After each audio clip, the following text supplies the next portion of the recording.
The Department of Education is now investigating 5 school districts in Northern Virginia because of their diversity policies, and that includes Loudoun County. Yeah, last spring, Loudoun was one of a few districts in Virginia to push back against the federal government when it comes to diversity, equity, and inclusion initiatives. As school got underway this year, the News 4 I-Team and reporter Ted Oberg stopped by to see why the school is doubling down on why it sees DEI as being critical. So we got to get everybody ready. Jennifer Herron's not a revolutionary or a protester or somehow subversive. She's not really even trying to attract attention. She's a history teacher at Loudoun County's J. Lupton Simpson Middle School, who loves The Wizard of Oz. That's clear when you walk in her classroom. But this is a space she often spends more time in than her home.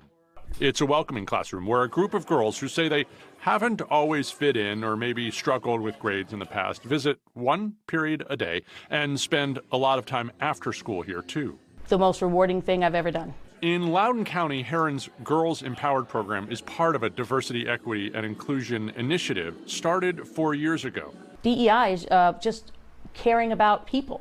It's doing the right thing, that everybody should feel that they're connected and supported. DEI has become a divisive issue in an era when politics frequently makes its way to the schoolhouse, including Loudoun's years-long debate over policies for transgender students, which continues even in this new school year. I think it is unconscionable to politicize children to get people to the ballot.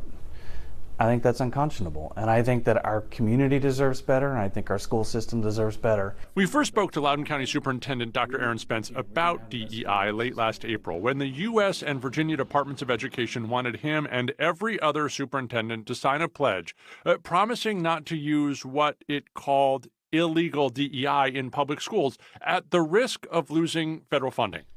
Spence and Loudoun County said no. How much money did you lose? None. I mean, diversity is our reality, right? An Instagram post of our interview that day has since been viewed more than 250,000 times. Some commenters calling Spence a patriot, a hero, brave, courageous. We work towards inclusive practices and celebrate our diversity as a strength. Not everyone agreed. Some called DEI a way to give every kid a trophy or a program designed to make sure no matter how little or how hard a kid works, they all get the same outcome. To Dr. Spence, it's recognizing the need for that sense of belonging Ms. Herron speaks about in her Girls Empowered program. We weren't trying to make this, sort of a stance for a stance's sake. We were simply trying to say, we want to continue to do what's right for our students. I think everybody should feel welcome, regardless of whatever their background is. It's not just about that.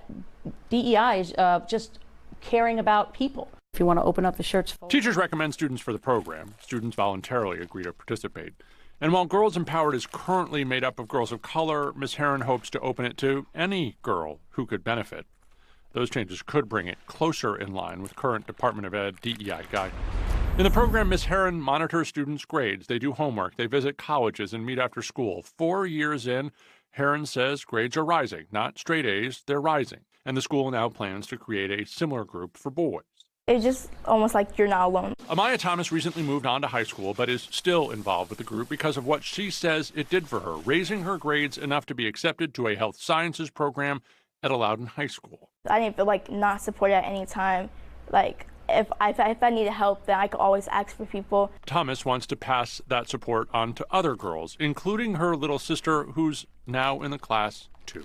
All the research tells us that when people feel a sense of belonging, they're more engaged, more ready to learn, and they do better academically. Why do we have to recognize the differences in students to do that? It's interesting because I think sometimes when we talk about recognizing the differences, people think that what we're trying to do is separate people. But really, when you think about the differences, what you're trying to do is say, like, we all have strengths and different perspectives, and we need to understand those different perspectives so that we can learn to communicate with each other. Dr. Spence does agree it is easier to take a stand like this in Loudoun County, one of America's richest communities with well-funded schools, but also a diverse one. School figures show there's no racial group in the majority in Loudoun County schools, which Spence says makes his DEI stand even more important. Jim and Sean. You know, Ted, at a time period where so many organizations are pushing down or not talking about their DEI policies, they seem to be standing right out there and not concerned about what could happen. I think they're clearly very concerned, Sean, but not ashamed to talk about it, because I think they truly believe in the value of making sure that kids, no matter where they come from, feel a sense of belonging, as you heard Dr. Spence say. That is one of the keys in his mind to educational success.